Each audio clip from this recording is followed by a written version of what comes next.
Bonjour, je suis Monsieur Fred Hiak, animateur de la future IG Cacao Rouge du Cameroun.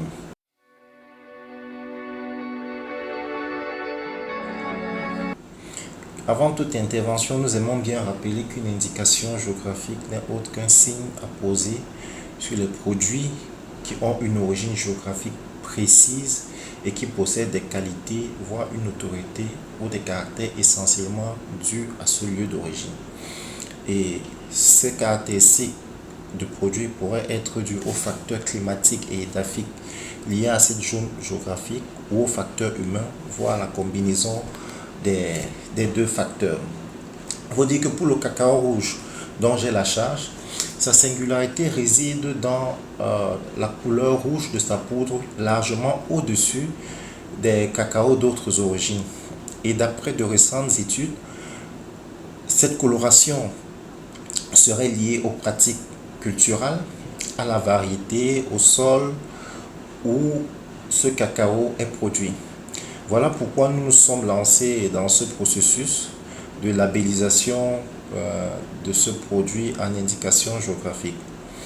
Pour nous accompagner dans cette démarche, l'OAP a eu l'ingéniosité de nous faire assister par des experts internationaux.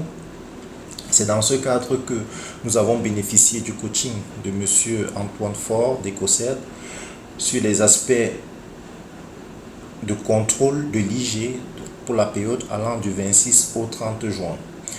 Car on sait que le plan de contrôle fait partie des documents obligatoires du dossier d'enregistrement de l'indication géographique.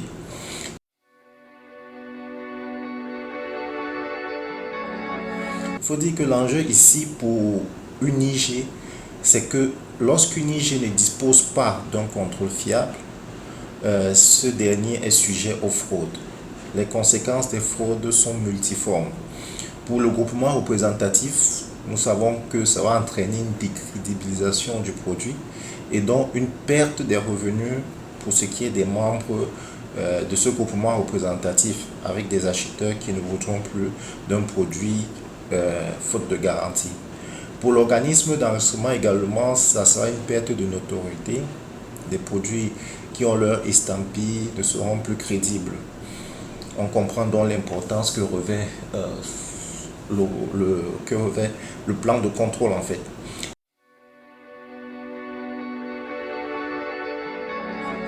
La mission de l'expert nous a donc permis de cerner les différents types de contrôles, passant de l'autocontrôle, du contrôle interne, du contrôle externe, mais également d'établir les responsabilités pour ce qui est de ces différents contrôles.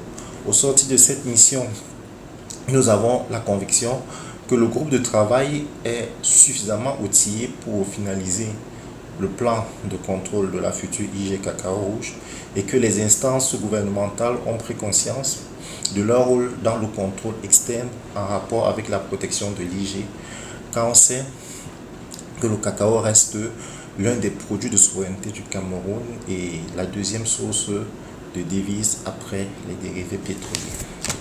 Je vous remercie.